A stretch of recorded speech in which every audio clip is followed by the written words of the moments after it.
Evangelho de João, capítulo 1 e verso 41.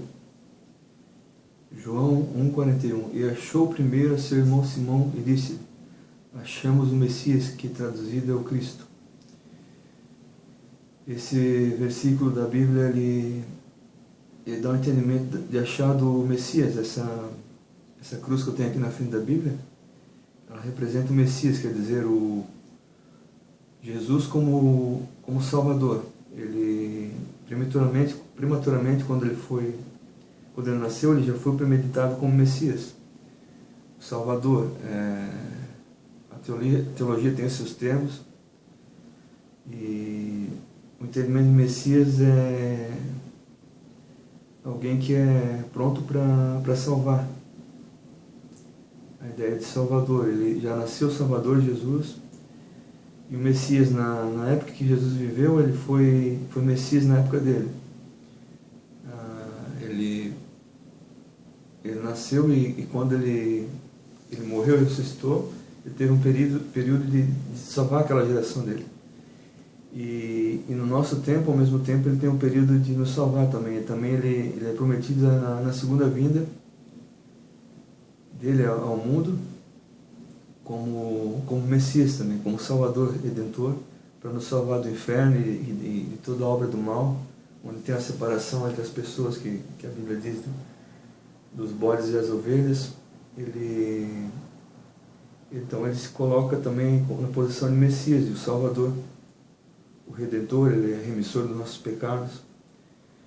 Então esse verso é interessante, como ele é bem direcionado, a ideia de achar Jesus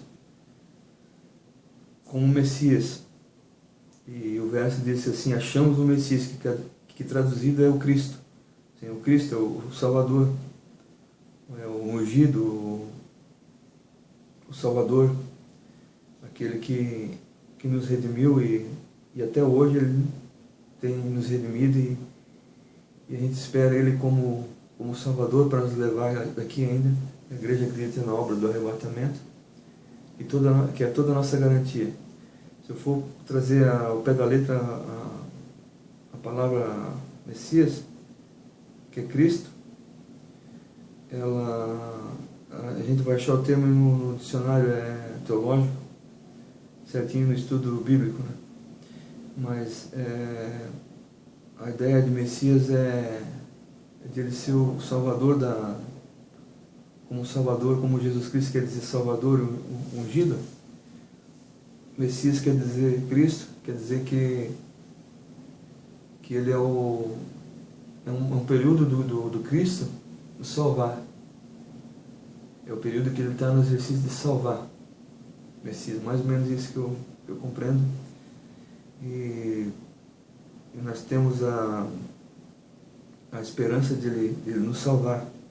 Ele já salvou na época em que ele viveu, toda a geração dele, Jesus salvou antes dele, e até a consumação certa a gente não tem outro Salvador.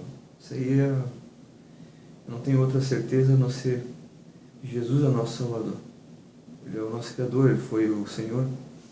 O próprio Senhor se encarnou e se fez um entre nós, e nós temos a esperança de ser salvo por ele na segunda vinda, se manifestando como Messias, o Cristo de Deus.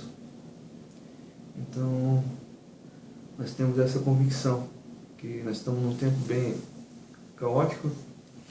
Existe a manifestação apocalíptica das coisas, e essa manifestação apocalíptica de tudo que existe e anda se virando, nós temos várias evidências. Eu tenho um blog chamado gilsonsílicopessoal.blogspot.com. Estou para mudar o nome para apocalipse.revelação .blogspot ou sem blogspot. Eu tenho algumas informações sobre o Apocalipse que eu tenho estudado. Não influencio pelos livros de estudo que eu tenho. Eu estou estudando livro teológico e de curso que eu fiz, mas pelo entendimento, assim, coisas mais da revelação que o Senhor mostra em oração. Tem também um estudo eu fiz, mas assim, é entendimento guardado. Então a participação de culto também a gente tem versos que a gente aprende. E Messias, Jesus vindo como Messias para nos salvar, como ele foi na época dele, já também anunciado, o Salvador, ele é o que salva entre os homens, o Criador que se encarnou e fez carne entre nós. Depois de 3 dias que ele ressuscitou, ele vem e nos salva. Naquela época, e também ele prometeu voltar mais uma vez. Quando o Filho do Homem voltar, então vereis a glória, todo olho vai ver a glória dele vindo no céu, e assim por diante. Nós temos a evidência do Apocalipse de diversos paradigmas. Nós temos a Torre de Babel. Não se pare de construir prédio por aí, dá uma aflição nas pessoas. A gente tem que cuidar para não ter depressão. Eu não tenho depressão nenhuma, mas a gente tem que cuidar. E, por exemplo, o tempo de Noé, Jesus fala, vai ser igual ao tempo de Noé, quando comiam e se davam casamento, bebiam e se davam casamento, e namoravam-se.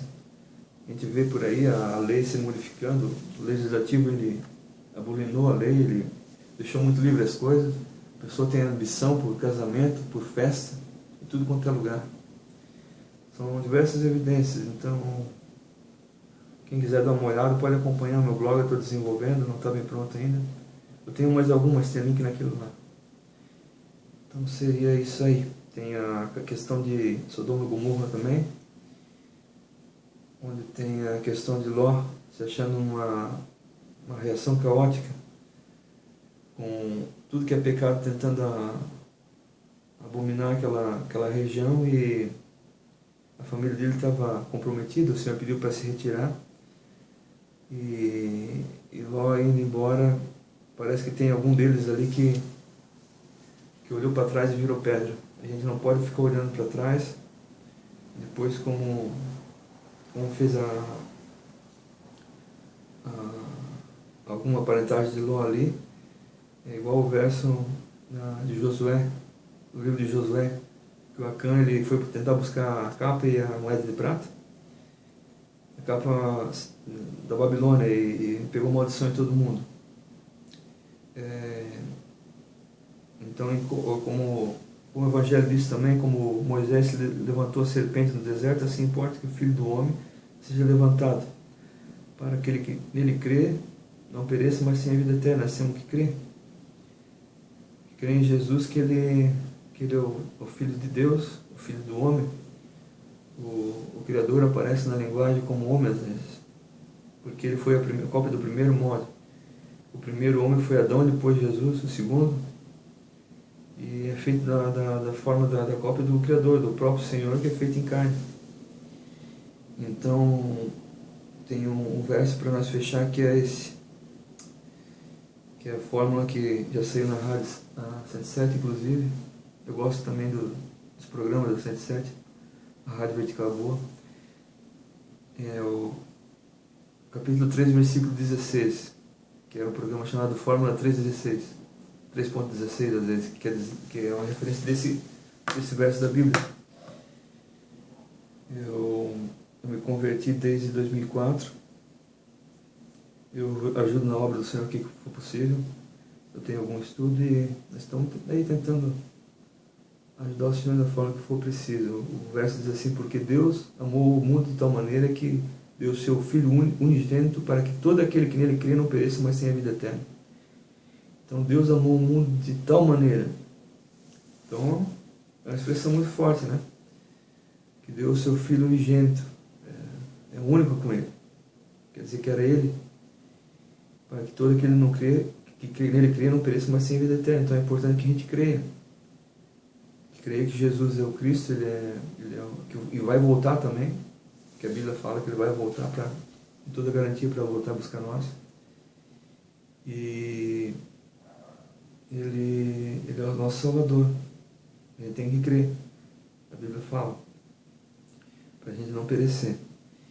E também na época dele ele foi o Messias, evidente. Ele salvou o túmulo da região lá, quando Jesus ressuscitou.